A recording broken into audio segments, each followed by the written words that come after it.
زدني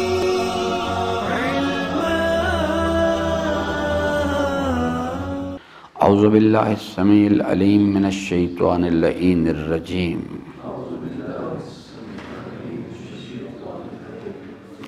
بسم اللہ الرحمن الرحیم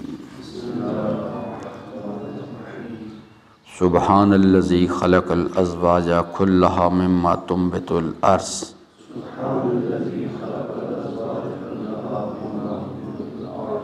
ومن انفسهم ومما لا يعلمون وآیات لهم الارض المیتہ وآیات لهم اللیل نسلخ منه النہار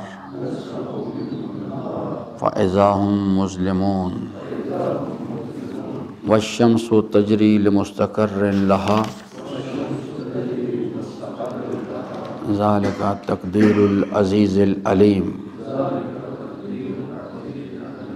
والقمر قدرناه منازل حتى عاد كالأرجون القديم لا الشمس ينبغي لها أن تدرك القمر ولا الليل سابق النهار وكل في فلك يسبحون صدق اللہ مولانا العظیم وصدق رسولہ الکریم وصلی اللہ علی سیدنا و نبینا محمد وآلہ الطاہرین ربی اشرح لی صدری ویسر لی امری واحلل عقدۃ من لسانی یفقہوا قولی۔ حضرات محترم، یہ بحث جو ان آیات مبارکہ میں ہے یہ مربوط ہے، یہ جو آیہ مبارکہ نمبر 33 سے بحث شروع ہوئی ہے، یہ کہ اللہ تبارک و تعالیٰ اپنے عظمت و جلال کی جو اس کی نشانی ہے کہ ان فی خلق السماوات والارض واختلاف اللیل والنہار لآیات لأولی الالباب، یہ اس آیہ مبارکہ کی جو تشریحات ہیں، ویسے تو یہ بنیادی طور پہ سورہ الحمد کی تشریح ہے کہ الحمدللہ رب العالمین، یہ اس کی تشریحات آ رہی ہیں۔ تو اس میں اللہ تبارک و تعالیٰ نے مختلف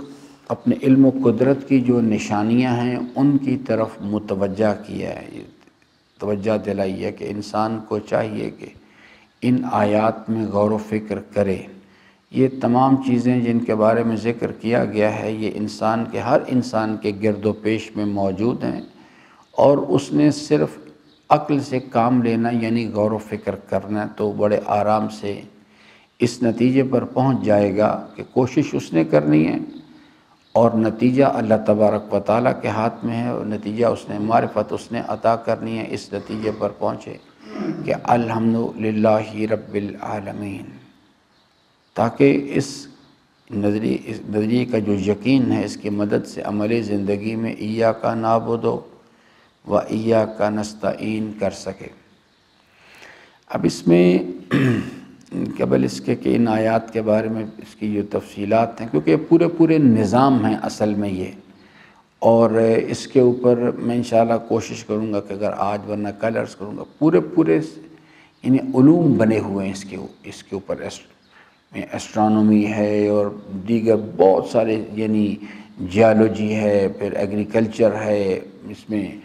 محکمہ موسمیات ہے، اس بے تحاشا ڈفرینٹ سبجیکٹس ہیں یہ جن کے بارے میں یعنی جو اس کے اندر محیط ہیں، اور اللہ تبارک و تعالیٰ نے اس کی طرف توجہ دلائی ہے کہ اس پہ آپ کو غور کرنا چاہیے۔ بات بنیادی طور پہ اگر پھر پیچھے جائیں اور غور کریں کہ جو پرابلم آئیڈینٹیفائی کیا گیا تھا کہ اس انسانی زندگی کا پرابلم کیا ہے، وہ ہے کہ انسان جو ہے اس کو غفلت کی ایک بیماری یعنی کا ذکر کیا گیا تھا کہ انسان جو ہے وہ غفلت کی بیماری میں چلا جاتا ہے، جس کے علامات وغیرہ تمام تفصیل سے میں نے اس وقت آپ کی خدمت میں عرض کی کہ اگر ایک انسان سمجھنا چاہتا ہے کہ مجھے یہ بیماری لاحق ہے یا نہیں، تو اس کے لیے یہ سمٹمز ہیں، اس کے ذریعے سے انسان پتہ کر سکتا ہے اپنا کہ اسے غفلت کی بیماری ہے۔ یہ غفلت کی بیماری کا علاج جو ہے وہ ہے انظار، کہ انسان جو ہے وہ انظار اس کو کیا جائے، وہ انظار کا انٹیک لے تو وہ غفلت کی بیماری سے اپنے آپ کو نجات دلا سکتا ہے۔ اب یہ جو انظار ہے در حقیقت بنیادی طور پہ یہ ایک نتیجہ ہے کہ اگر انسان جو ہے اس نظریے کو صحیح طور پر سمجھ جائے کہ الحمدللہ رب العالمین، تو یہ اس کی بائی پروڈکٹ ہے، یہ اس میں سے نکل کے آتا ہے یہ چیز جو ہے۔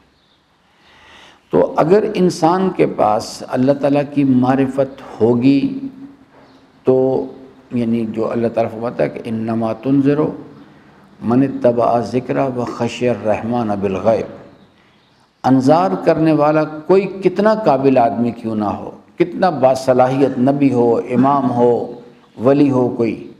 اگر وہ لیکن آگے جو ریسیونگ اینڈ پر جو پرسنالٹی ہے، جو بھی فرد ہے یا کوئی قوم ہے یا کوئی معاشرہ ہے، اگر ان کے پاس یہ دو چیز نہیں ہے، من اتبع ذکر، یہ پہلی شرط ہے، اور دوسری شرط ہے وخشی الرحمن بالغیب، وہ یعنی اس کے پاس یہ چیز ہونی چاہیے۔ اگر یہ چیز نہیں ہے تو پھر انظار فائدہ نہیں پہنچا، یعنی اس کا مطلب ہے کہ پھر پیچھے وہی اللہ تعالیٰ کی معرفت کا مسئلہ ہے کہ اللہ تعالیٰ کی اور اس کے قائم کردہ نظام کی جو سورہ بقرہ میں فرمایا کہ کل آمن باللہ وملائکتہ وکتبہ ورسلہ، پورے نظام کو سمجھنے کی ضرورت ہے۔ اس آدمی کو اگر آپ انظار کریں گے تو وہاں وہ چیز فائدہ مند ہوگی۔ تو اب جو اللہ تعالیٰ کی معرفت حاصل کرنے کے لیے انسان کے لیے کس چیز کی ضرورت ہے کہ وہ اللہ تعالیٰ کی آیات میں غور و فکر کرے، اور یہ کوئی ایک وقت کا کام نہیں کہ زندگی میں ایک مرتبہ کر لیا پھر اس کے بعد انسان فارغ ہو جائے، یہ اس سے آزاد ہو جائے اس چیز سے۔ یہ ایک ریگولر پروسیس ہے، جیسا کہ میں نے ایمان کی بحث میں عرض کیا تھا، ایمان حاصل کرنا ایک مشکل کام ہے، it is very difficult job, کہ انسان کو خون جگر پلانا پڑتا ہے اس کام کے لیے۔ یہ جو نظریہ ہم نے بنا لیا ہوا ہے، اور سابقہ امتوں میں بھی اسی طرح سے یہ تھا کہ ایک انسان جو ہے نسلی طور پر ایک چیز جو ہے یعنی ایک جگہ پر ایک زمان و مکان کے اندر خاص جگہ پہ پیدا ہو جائے تو وہ اپنے آپ کو مومن سمجھنا شروع کر دیتے ہیں، حالانکہ یہ بالکل قرآن کریم کے دستور کے مطابق یہ نظریہ درست نہیں ہے اس چیز۔ تو ایمان حاصل کرنا مشکل کام ہے، ایمان کو مینٹین کر کے رکھنا اس سے بھی زیادہ مشکل کام ہے، چونکہ یہ ایک ریگولر پروسیس ہے۔ ایمان جو ہے ایک کنزیومیبل چیز ہے، جیسے موبائل کی بیٹری جو ہے اس کو چارج کرنا پڑتا ہے ریگولر انٹرول کے ساتھ، آف اینڈ آن اسے چارج کریں تو وہ یہاں پر بھی اسی طرح سے ہے کہ یہ چیز جو ہے یہ یعنی اس کو ایمان کی بیٹری کو ریگولرلی چارج کرنا پڑتا ہے۔ اس میں سے ایک آئٹم یہ ہے یعنی اس کو چارجنگ کے لیے مختلف میتھڈالوجیز ہے کہ ایک طریقہ کار یہ ہے کہ انسان اللہ تعالیٰ کی آیات میں غور و فکر کرے اور وہاں سے نتیجہ نکالے اس چیز کے لیے، اس کے لیے وہ شرائط چاہیے۔ یا دوسری شکل جو ہے وہ یہ ہے کہ اللہ تعالیٰ کے نیک بندوں کی صحبت میں بیٹھے، لیکن جو اس میں سے اخذ کرنا ہے نتیجہ وہ شرط وہی ہے، انما تنذر من اتبع ذکر وخشی الرحمن بالغیب۔ اگر یہ چیز نہیں تو پھر بے شک انسان اللہ تعالیٰ کے حبیب کے صحبت میں جا کے بیٹھ جائے۔ ایک تو خود آیات میں غور و فکر کرنا ہے، ایک میتھڈالوجی ہے، اور یہ اس سے ریگولر پروسیس۔ دوسری چیز ہے کہ اللہ تعالیٰ کے نیک بندوں کی صحبت جو ہے انسان اس میں جا کے بیٹھے، وہاں سے بھی انسان اس چیز کو حاصل کر سکتا ہے۔ یہ چیز جو ہے یہ کہ اگر وہ جو مثال میں نے اس وقت بھی سمجھائی تھی، ایک طریقہ کار جو ہے اللہ تعالیٰ نے ہمارے اس مادی بدن کے نورشمنٹ کے لیے، پرورش کے لیے کیا ایک ماں کو معین کیا ہے جو اس انسان کو آہستہ آہستہ گریجولی اس کو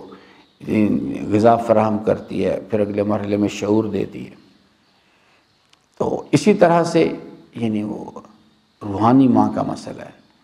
اور بعد میں پھر بچہ جب بڑا ہو جاتا ہے تو پھر اس کے بعد اس کو ماں کی ضرورت نہیں رہتی، وہ سیلف ڈریون ہوتا ہے، اپنے کھانے کا اچھائی اور برائی کا اسے سمجھ ہوتی ہے، اور وہ یعنی جو اپنے کھانے کا انتظام خود کرتا ہے۔ اسی طرح سے روحانی ماں بھی ہوتی ہے، اس نے ابتدائی طور پہ تو اس نے یعنی وہ چیز فیڈ کرتی ہے، لیکن بعد میں پھر یہ ہے کہ انسان نے خود کرنا ہوتا ہے۔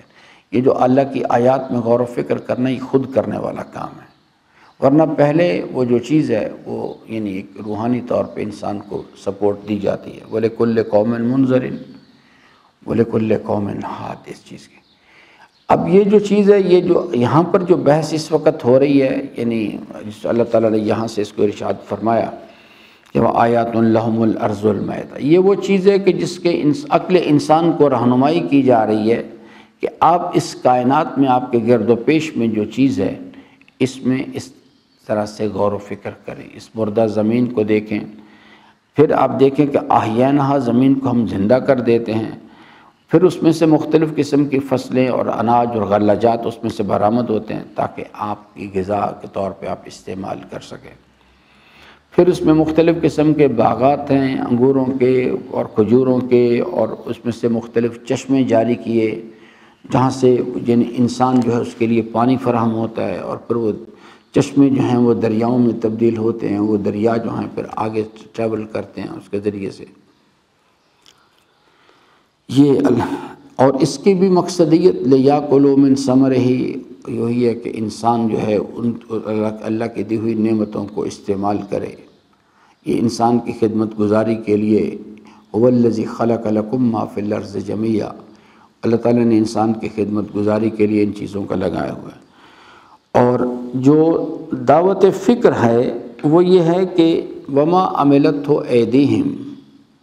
کہ آپ اس پہلو سے اس پہ پورے نظام پہ غور کریں کہ ان میں سے کوئی چیز، سب چیزیں آپ کی خدمت گزاری کے لیے کام کر رہی ہیں، لیکن ان میں سے کوئی چیز بھی آپ نے نہیں بنائی۔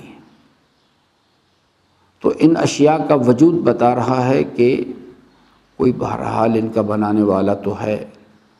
ان کے اندر پائے جانے والے کمالات بتا رہے ہیں کہ بنانے والا کوئی یعنی بمبئی کمال ذات ہے۔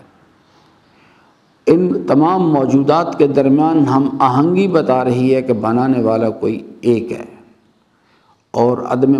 اس نظام کے اندر عدم فساد بتا رہا ہے کہ چلانے والا بھی کوئی ایک ہے اس چیز کے لیے۔ یہ انسان نے اس چیز پہ غور و فکر کرنا ہے، یعنی اس چیز تاکہ انسان جو ہے اس نتیجے کی طرف اس کو لایا جائے۔ یعنی کیونکہ میں نے اس یعنی نبوت کی بحث میں عرض کیا تھا،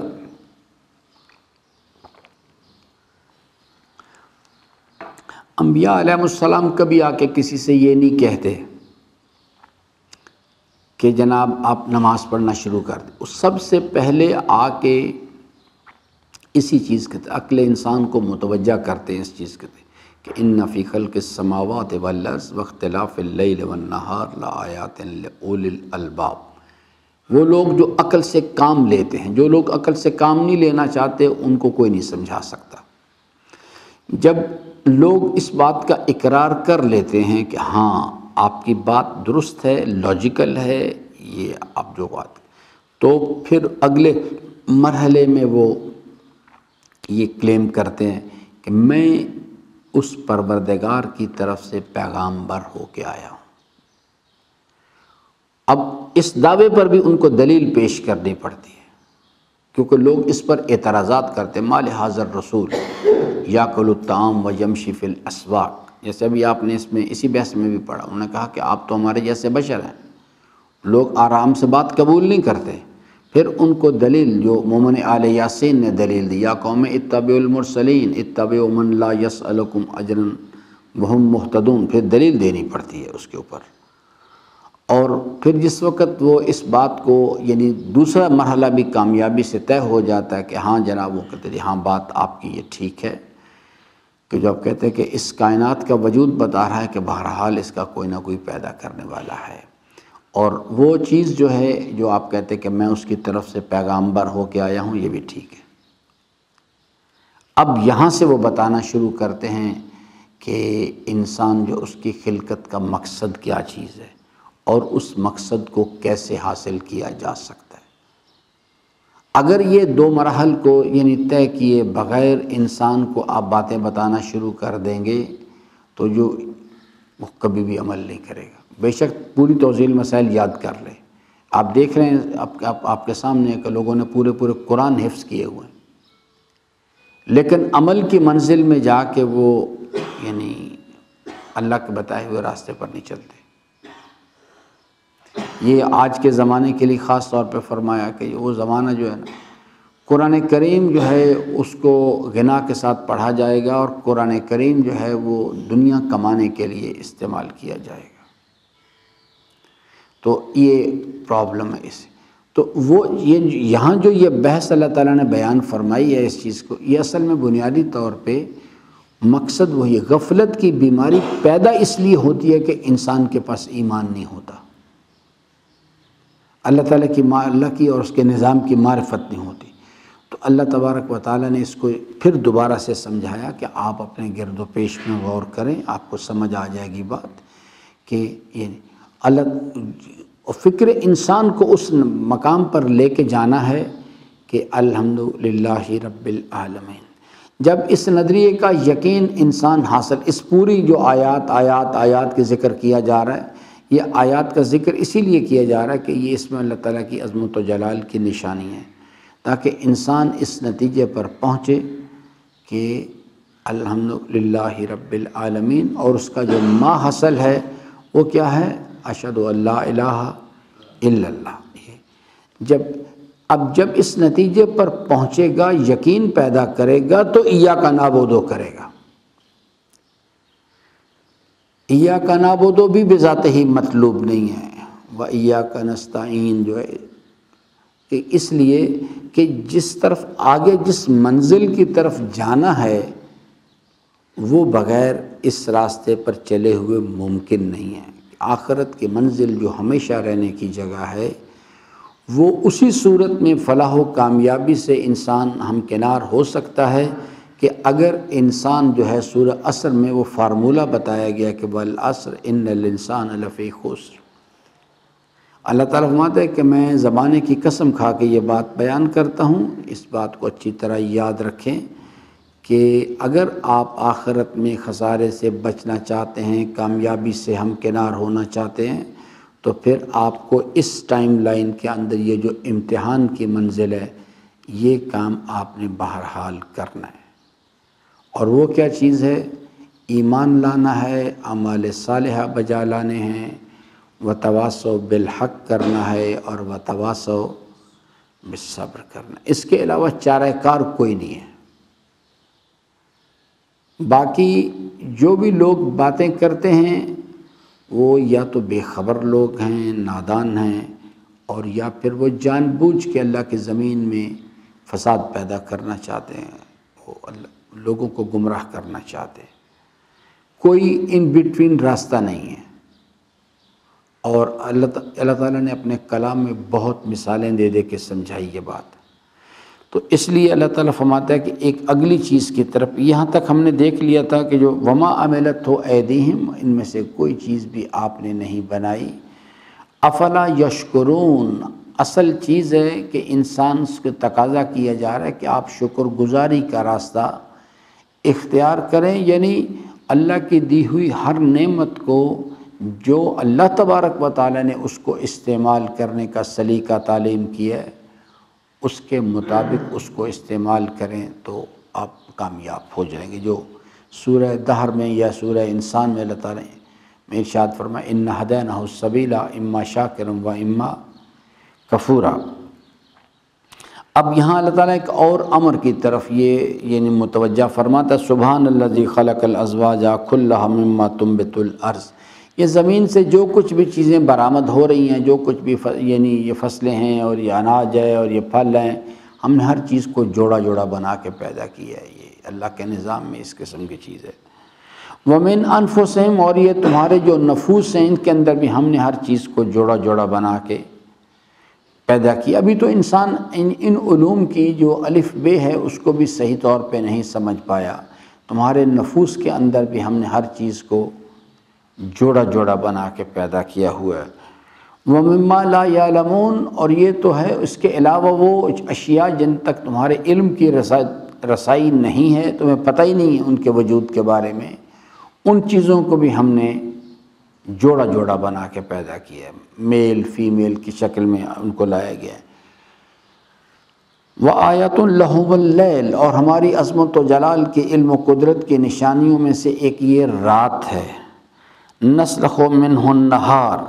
جب ہم اس میں دن کو کھینچ لیتے ہیں، اس میں سے باہر نکالتے ہیں،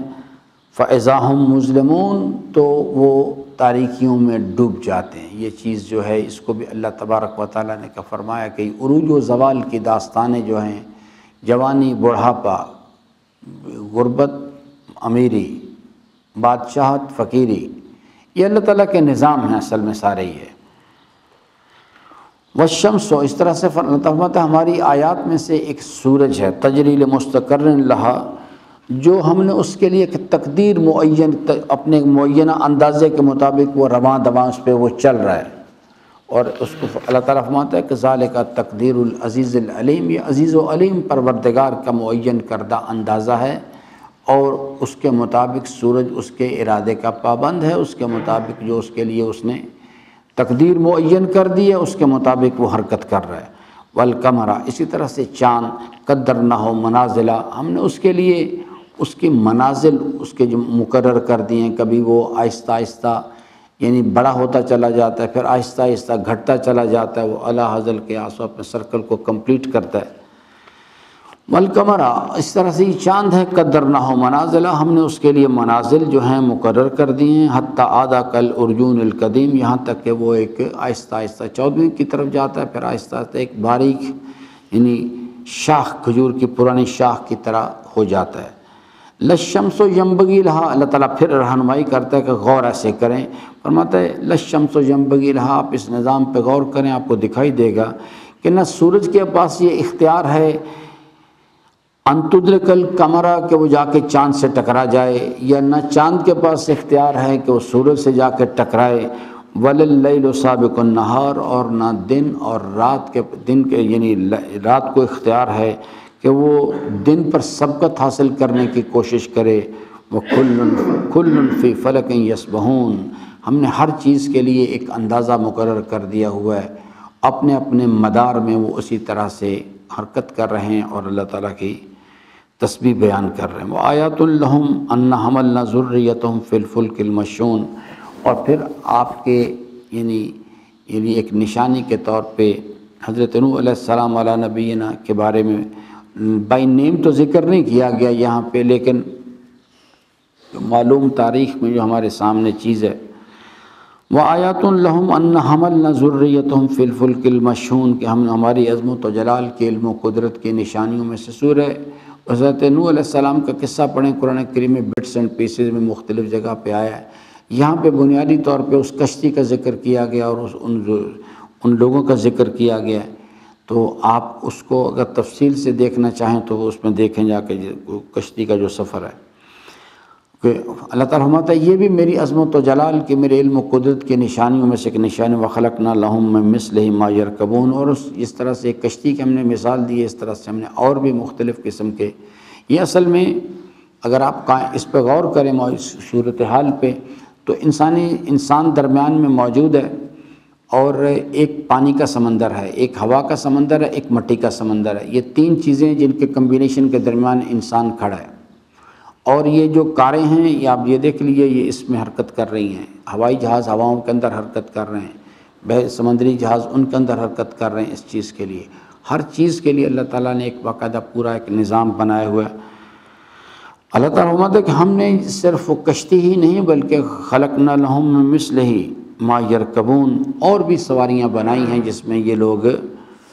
سواری کرتے ہیں۔ اس میں ابھی تو یہ زمانے میں آپ یہ دیکھ رہے ہیں، آنے والے زمانے میں یہ ایک بڑی زبردست قسم کی چینج آنے والی ہے۔ یہ جو چیزیں ہیں یعنی تمام چیزیں جو ہیں جس طرح سے اللہ تعالیٰ نے مثال دی ہے کہ آپ اس پہ غور کریں، ان پرندوں کے اوپر یہ جو فلٹرنگ کرتے ہیں، یعنی پر کبھی سمیٹتے ہیں کبھی پھیلاتے ہیں اور اڑ رہے ہیں ہواؤں کے اندر، اللہ تعالیٰ فرماتے ہیں کہ اس کو اللہ تعالیٰ کی شان رحمانیت نے ان کو پکڑا ہوا ہے، ان کو سہارا دیا، وہ متمسک ہونا بلکہ تمسک کی بحث مجھے کبھی یاد دلائی گا، میں آپ کو عرض کروں گا اس میں، وہاں الہی نظام ہے جو نے اس کو سہارا دیا ہوا ہے، اور یہ جو تارکن فیکم الثقلین یہاں پہ ہم نے متمسک ہونا ہے، وہاں الہی نظام الہی ارادہ جو ہے ان سے متمسک ہے، جس کی وجہ سے یہ سورج، چاند، ستارے، یہ ہوائیں اپنے اپنے مقام پر اپنے رول کو پلے کر رہے ہیں، الہی ارادے نے ان کو سہارا دیا ہوا ہے پیچھے سے۔ اور یہ جو قرآن اور اہل بیت ہیں علیہم السلام ہیں، ان کے ساتھ ہم نے متمسک ہونا ہے، یہ تکوینی نظام نہیں ہے۔ بہرحال پھر کبھی انشاءاللہ اس مسئلے تو اللہ تعالیٰ فرماتا ہے وَخَلَقْنَا لَهُم مِّن مِّثْلِهِ مَا يَرْكَبُونَ، آنے والا زمانہ جو ہے اس کے اندر بہت زبردست حیرت انگیز قسم کی تبدیلیاں آئیں گی۔ یہ جو چیز ہے، یہ سلسلہ، یہ چارجنگ وغیرہ کا سلسلہ، یہ سب چیزیں غائب ہو جائیں گی بالکل، آپ دیکھیے گا۔ یہ اسی طرح سے ٹرانسپورٹیشن، کمیونیکیشن ہے، اس کے اندر حیرت انگیز قسم کی تبدیلیاں آنے والی ہیں بالکل عنقریب۔ وَإِن نَّشَأْ نُغْرِقْهُمْ، اللہ تعالیٰ فرماتے ہیں کہ یہ چیز جو ہے، یہ انسان ان سے استفادہ کر رہا ہے، تو یہ سب ہماری مہربانی کا نتیجہ ہے، جیسا کہ میں نے آپ کو عرض کیا۔ وَإِن نَّشَأْ نُغْرِقْهُمْ، اللہ تعالیٰ فرماتا ہے کہ اگر ہم، یہ الہی تائید ان چیز کے شامل حال نہ رہے، ہم ان کو چاہیں تو ہم ان کو غرق کر دیں۔ فَلَا صَرِيخَ لَهُمْ، اور پھر اس وقت کوئی بھی، اللہ تعالیٰ فرماتا ہے کہ ان کا کوئی فریاد رس نہیں ہو، وَلَا هُمْ يُنْقِذُونَ، اور نہ ہی وہ اپنے آپ کو اس چیز کی جو تباہی ہے اس سے وہ بچا سکتے ہیں۔ یہ کل انشاءاللہ اس پر بات کریں گے اس چیز کے لیے، کیونکہ یہ تمام انسانوں کے ساتھ مربوط مسئلہ ہے، سب کے سب اسی طرح سے یعنی اس نظام کے اندر، الہی نظام کے اندر حرکت کر رہے ہیں۔ یہ آخری آیہ کریمہ پر کل انشاءاللہ اس پر بات کریں گے۔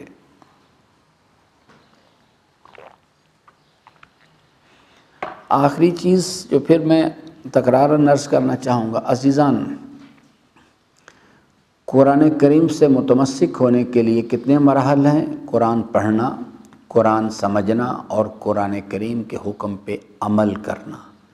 میں پڑھوں بھی، روزانہ قرآن کی تلاوت کروں،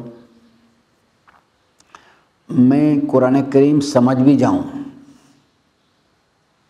لیکن قرآن کے حکم پہ عمل نہ کروں تو میں قرآن سے متمسک نہیں ہوں۔ اسی طرح سے اہل بیت علیہم السلام ہیں، میں ان کی تاریخ یاد کر لوں، میں مجالس بھی پڑھنا شروع کر دوں، لیکن جو کچھ اہل بیت علیہم السلام کا حکم ہے اس کے مطابق زندگی بسر نہ کروں، عمل نہ کروں، تو یہ چیز مجھے کوئی فائدہ نہیں پہنچائے گی، بلکہ ادر وے راؤنڈ، الٹا انسان پر مصیبت آنی شروع ہو جاتی ہے کہ یعنی نہ جانے کتنے قاریان قرآن ایسے ہیں، عین اس وقت جب کہ وہ قرآن پڑھ رہے ہوتے ہیں، قرآن ان پر لعنت کر رہا ہوتا ہے، اس لیے کہ وہ قرآن کریم کے کہنے کے مطابق عمل نہیں کرتے۔ اللہ تعالیٰ سے امیدوار ہوں کہ اللہ تعالیٰ ہم سب کو قرآن کریم کو پڑھنے، سمجھنے اور اس کے فرامین پر عمل پیرا ہونے کی توفیق عطا فرمائے۔